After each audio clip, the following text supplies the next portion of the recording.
Hello traders, how are you. उम्मीद करता हूँ तमाम ट्रेडर्स ठीक होंगे, खैरियत से होंगे। आप अच्छी और प्रॉफिटेबल ट्रेडिंग कर रहे होंगे अगर आप स्टॉप लॉस का इस्तेमाल कर रहे हैं। इस वक्त हम टाइम ज़ाय किए बगैर अपने एनालिसिस की तरफ चलते हैं, थोड़ा सा डिस्कशन करते हैं, शॉर्ट वीडियो रखेंगे। बाकी डिटेल के अंदर मैं कोशिश करूंगा कि आने वाले वीक में एक लाइव सेशन करें जिसके अंदर गोल्ड की तमाम हिस्ट्री को हम चेक करेंगे, डिटेल्स चेक करेंगे कि कब कब इसके साथ क्या हुआ। और इस वक्त बहुत बातें हो रही हैं कि क्रैश के हवाले से कि गोल्ड क्रैश करने वाला है। हाँ, क्रैश तो कर सकता है इस वक्त और उसकी मल्टीपल रीजंस भी हैं। एक रीजन ऐसी है कि ये आने वाले वीक के अंदर एक अच्छा क्रैश कर सकता है। अगर क्रैश ना भी किया, एक अच्छी डाउन साइड की मूवमेंट आ सकती है। जैसे हम इस मूवमेंट को देखें तो ये हमारे पास ऑलमोस्ट $500 की डाउन साइड की मूवमेंट थी। तो इतनी मूवमेंट की, इससे ज्यादा की भी डाउन साइड की मूवमेंट आ सकती है। तो इसको हम एनालाइज करते हैं, देखते हैं कि ये कब, क्यों और कैसे पॉसिबल है। ठीक है, तो हम चलते हैं डायरेक्ट एनालिसिस की तरफ। डेली में अगर हम देख रहे हैं तो इस वक्त बॉस गोल्ड नए से नए हाई की तरफ जा रहा है, कोई रुकने का नाम नहीं ले रहा। तो रिसेंटली जब मैंने आपको अपर के टारगेट्स और लेवल्स बताए थे, तो उसमें इस वक्त ये इस एरिया पर पहुंच चुका है जो कि डेली का टारगेट था। उसके बाद नेक्स्ट डेली का टारगेट यहाँ पे है, फिर ये है, और फिर H4 में 5608 है। और हमने जो अज्यूम किया था कि इस साल 6700 तक गोल्ड पहुंच सकता है। ठीक है, तो हम देखते हैं कब तक पहुंचता है, या उससे पहले कोई बड़ा क्रैश आता है या रुकता है या नहीं। तो हम इसके एनालिसिस की तरफ जाते हैं। तो एक चीज़ मैं आपको थोड़ा सा बता दूं कि आने वाले वीक में ऐसा क्यों हो सकता है, इसकी मल्टीपल रीजंस भी हैं। एक तरफ तो यूएसए ये चाहता है कि इकोनॉमी जो है वो डॉलर की बैक के साथ कनेक्टेड रहे। दूसरी तरफ चाइना ये चाहता है कि ये डॉलर की बैक के साथ हटके मेटल्स की बैक पे आए, जिसमें गोल्ड और सिल्वर इस वक्त बहुत बड़े एक यूं समझे कि एसेट्स बन के सामने आ रहे हैं। और सिल्वर भी इस वक्त $100 से ऊपर निकल चुका है, और गोल्ड जो है वो $5000 के ऑलमोस्ट लगभग करीब आ गया है। जैसे मैंने कुछ लोगों को सीनियर ग्रुप में भी बताया था कि हमें ये देखना है कि गोल्ड किस वक्त आम लोगों की रेंज से बाहर होगा। जब रेंज से बाहर होगा तो मजीद इसको और थोड़ा सा ऊपर ले जाया जाएगा कि बिल्कुल ही रेंज से बाहर हो, जो लोग उसको परचेज ना कर पाए, उनकी जो एक पेइंग कैपेसिटी है वो खत्म हो जाए। तो उसके बाद इसको ये एक ऐसा तगड़ा ड्रॉप देंगे कि वो हम सबकी समझ से बाहर होगा। जिस वक्त गोल्ड 4000 या 3500 के डॉलर के आसपास था, तो उस वक्त क्रैश इतना नजर में नहीं आ रहा था, समझ में नहीं आ रहा था, लेकिन फिर भी मार्केट ने थोड़े थोड़े पुल बैक्स अपने बनाए थे, वो हम देख रहे थे।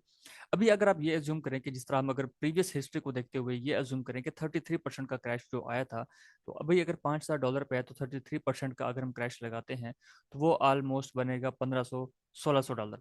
तो उस 33% के क्रैश के बाद भी मार्केट जो है वो $3300 तक पहुंचेगी। तो $3300 तक पहुंचना बहुत बड़ी बात इस वक्त बन चुकी है। अगर हम डेली में इसको देखते हैं, $3300 कहाँ पे इस वक्त ऑलमोस्ट यहाँ पे अवेलेबल है, ये रेंज। ठीक है, इस रेंज तक इसका आना पॉसिबल लग रहा है। और जो इसकी एग्जिस्टिंग रेंज थी ये वाली, यहाँ पर आता हुआ नजर नहीं आ रहा। इस वक्त 2000 पे आना एक बहुत बड़ी बात है गोल्ड के लिए, और ये पॉसिबल नहीं लग रहा है इस वक्त किसी भी सिनेरियो के अंदर। हाँ, इस रेंज तक ये आ सकता है। अगर हम ये अज्यूम करें कि इस रेंज तक आ सकता है, एज ए रिटेलर हम ये देख रहे हैं, तो यहाँ तक आना भी क्रैश नहीं होगा। इससे नीचे इस रेंज के अंदर आना, इसको हम कहेंगे कि हाँ अब ये गोल्ड क्रैश हो गया है। तो ये वाला जो एक पोर्शन है, ये स्मार्ट प्लेयर्स के लिए, सब के लिए बहुत अच्छा बाइंग का सिनेरियो बनेगा आने वाले दौर में। ठीक है, उससे पहले हम देखेंगे ये मजीद ऊपर और कितना जाता है।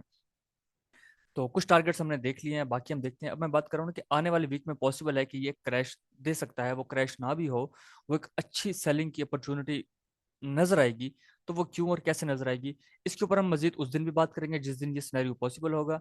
वो अगर हम यहाँ पे आते हैं तो दो तीन चीजें और आ रही हैं हमारे सामने। एक तो ये आ रहा है कि Trump threatens Canada with 100% tariff over possible trade deal with China. अगर कनाडा चाइना के साथ डील करता है तो 100% टैरिफ लगा देगा। इसके पास ये फार्मूला है, ये जब चाहता लगा देता है और इकोनॉमी को इधर उधर हिला देता है।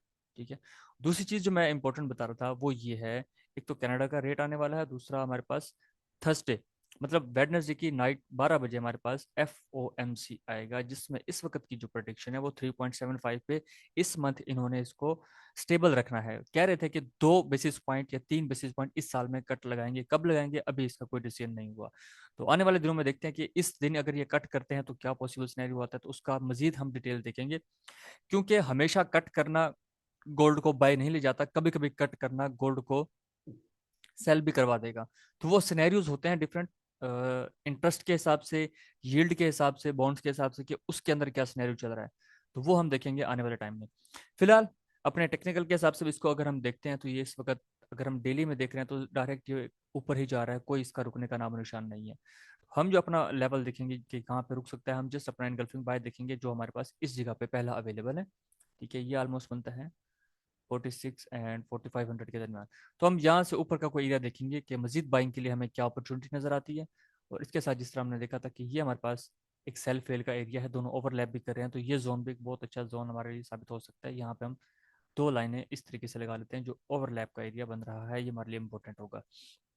इसके बाद यहाँ से ऊपर हम कुछ देखते हैं, अगर हमें कुछ नजर आता है तो यहाँ से हम आते हैं H4 के अंदर। H4 में आता है तो हमारे पास काफी इनगल्फिंग बाय नजर आ रहे हैं, जो कि आने वाले टाइम में हमें कुछ ना कुछ ट्रेड्स दे सकते हैं।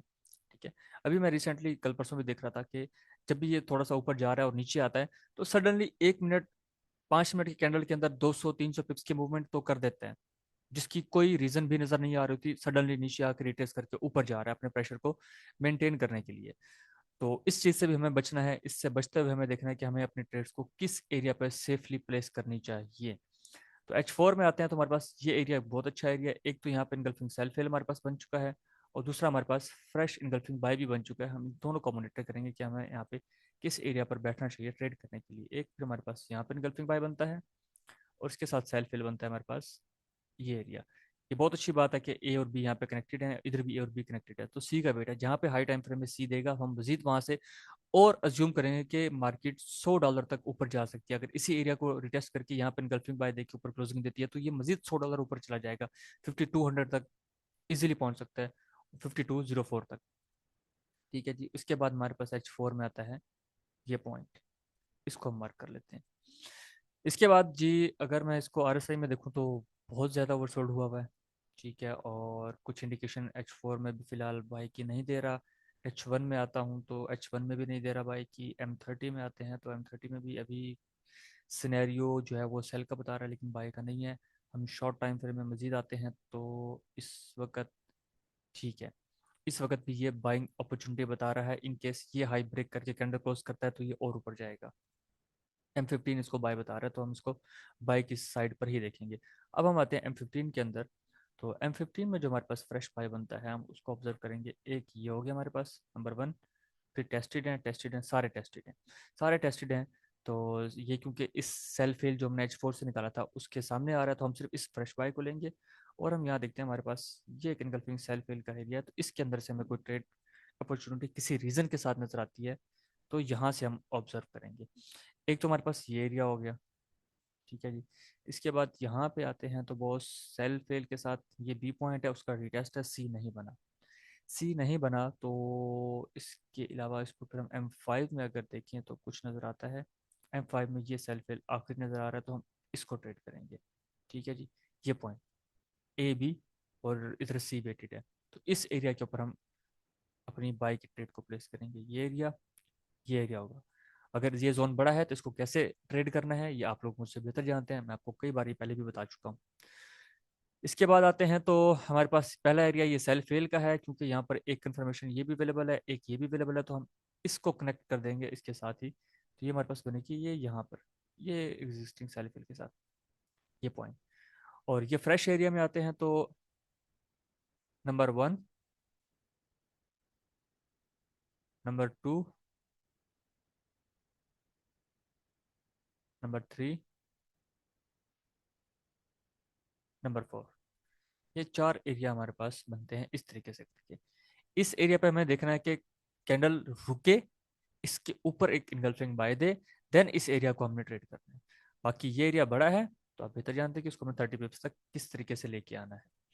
और हमारे पास ये फ्रेश बाय है और ये फ्रेश बाय है, इसको भी हमने 30 पिप्स तक कर देना है। 30, या जिस वक्त इस वक्त जो मार्केट है वो अपना सिनेरियो और बिहेवियर चेंज कर रही है, तो आप इसको जोन को 40 पिप्स तक भी ले जा सकते हैं, कोई इशू नहीं है। इस जोन के अंदर हमें कैंडल ऊपर क्लोज होते हुए नजर आनी चाहिए इनगल्फिंग बाय की, तभी हम इस एरिया को ट्रेड करेंगे। ठीक है, ये वो एरिया बन जाएगा। बाकी हमारे पास बाइंग की अपॉर्चुनिटीज इस वक्त जो नजर आ रही हैं वो यही हैं। जब जब मैंने इसको मार्क किया यहाँ पे ये एरिया आपको नजर आ गया होगा, आपने ये नोट कर लेना है। तो यहाँ तक के सिनेरियोज तो फिलहाल बाइंग के ये वाले हैं। ठीक है, सेलिंग का भी कोई इसमें नजर नहीं आ रहा, वो जब क्रैश होगा। हाँ, जब क्रैश होता है तो उस वक्त आपको जो भी एरिया मिलता है, जब हम उसको ट्रेड कर रहे होते हैं, जिस तरह हमने ऊपर अभी ये 4 एरियाज निकाले हैं एक ही जोन से, तो हमें देखना है कि जैसे मार्केट यहाँ पहुंचती है, क्या वो यहाँ पे स्टे करती है। स्टे करने का मतलब ये है कि जिस तरह हम M1 में ABC देख रहे होते हैं, वो मिलती है तो हम इसको बाइंग कर सकते हैं। अदरवाइज हमने कोशिश करनी है कि एक दो लेवल्स को छोड़ के नेक्स्ट जो लेवल्स होंगे वहां पे ट्रेड करनी है। ठीक है, मार्केट जब ये देखो ना, ये ऊपर की तरफ गई है, यहाँ से निकली है, बस्ट हुई है, फिर कहीं जाके उसने थोड़ा बहुत आपको ये अपॉर्चुनिटीज दी हैं, तो इस तरह की अपॉर्चुनिटीज को हमने अवेल करके साइड पे हो जाना है। हमें हमारा टारगेट कुछ ना कुछ मिल गया, उसके बाद हमने आगे नहीं जाना, फिर हमने वेट करना है कि मार्केट रुकेगी तो फिर हम उसके अंदर ट्रेड करेंगे, जबरदस्ती नहीं जाएंगे। इस सिनेरियो में आपको RSI जो RSI 50 है वो बहुत अच्छा सपोर्ट करेगा। लेकिन RSI 50 के अंदर भी मैंने एक चीज बताई हुई है कि यार वहां पे भी हमने वेट करना है कि M1 में वो टच कर गया 30 को, फिर M5 M15 तक उसको देखना है कि वो टच करे और स्टे करने वाला एक दो कैंडल्स हम इस तरीके की दे कि नीचे वीक हो और ऊपर कैंडल क्लोज हो रही है। सिनेरियो मतलब इस तरीके का हो कि ये से नीचे आ रही है, ये नीचे विक रही, उसने यहाँ पे रुका, उसके बाद जैसे ही ये इस जगह को ब्रेक करता है, देन यहाँ पे सेल फेल हमारे पास क्रिएट होगा और हमने उसको ट्रेड करने की तरफ जाना है। अदरवाइज हमने कोशिश करनी है कि अपने स्कल्पिंग करके और वहाँ पे साइड भी हो जाए, तो वो हमारे लिए ज़्यादा सेफ रहेगा। मार्केट में कई तरह के सिनेरियो बनते हैं, क्रैश आता है, एक अच्छा मोमेंटम बाय का आता है, तो हमने हर जगह ज़बरदस्ती नहीं घुसना होता, हमने वेट करना है, अपना एरिया बनाना है, उसके बाद हमने ट्रेड करने की तरफ जाना है। अभी यहाँ पर सिर्फ यही वीक वाला एरिया ही बन रहा है जो कि पीछे से कनेक्टेड था, इसको हम बाद में देखेंगे, फिलहाल इसको यहाँ छोड़ देते हैं। अभी तक के जो एरियाज मेरे पास बन के सामने आए हैं वो यही हैं। ठीक है, तो ये हमने मॉनिटर करना है और देखना है कि अब आने वाले दिनों में क्रैश आता है या नहीं। ये जो मूवमेंट आ रही है ना, इसको हम क्रैश नहीं कहेंगे। क्रैश क्या है वो मैंने आपको शुरू में बता दिया है, उस चीज़ को आपने अपने माइंड में रखना है। बाकी इस क्रैश के ऊपर हम मजीद एक अच्छी डिस्कशन करेंगे, जिसके अंदर आप लोग भी माइक पे आएंगे, मैं भी आऊँगा, आप अपना नॉलेज भी शेयर करेंगे, मुझे जो दो तीन बातें पता है मैं वो भी आप लोगों के साथ शेयर करूंगा कि ये गोल्ड बैक पे क्यों नहीं आ रहा, या इसको चाइना क्यों लाना चाह रहा है, USA क्यों हटाना चाह रहा है, क्या रीजंस हैं, किस तरीके से उन्होंने गोल्ड को हटाया था और डॉलर को बैक पे लाए थे, और डॉलर की मैनिपुलेशन वो कर रहे हैं, जब जितना चाहे प्रिंट करके ले आते हैं, उनका कोई हिसाब किताब नहीं है। तो ये चीज़ें हम सारी डिस्कस करेंगे उसके अंदर, फिर हमें ये भी आइडिया होगा कि हाँ अब क्रैश आया है या अब क्रैश नहीं आया, आपको इजीली खुद ब खुद पता लग जाएगा, किसी से पूछने की भी जरूरत नहीं पड़ेगी। तो अभी तक के लिए अपना बहुत ख्याल कीजिएगा, इंशाल्लाह बहुत जल्द दोबारा मिलते हैं। और किसी ने कोई ग्रुप ज्वाइन करना है तो डिस्क्रिप्शन में तमाम ग्रुप्स के लिंक्स भी अवेलेबल हैं, आप ज्वाइन कर सकते हैं और एडमिन से कॉन्टैक्ट कर सकते हैं। अपना बहुत सारा ख्याल रखिएगा, दुआ में याद रखिएगा। अल्लाह हाफिज़।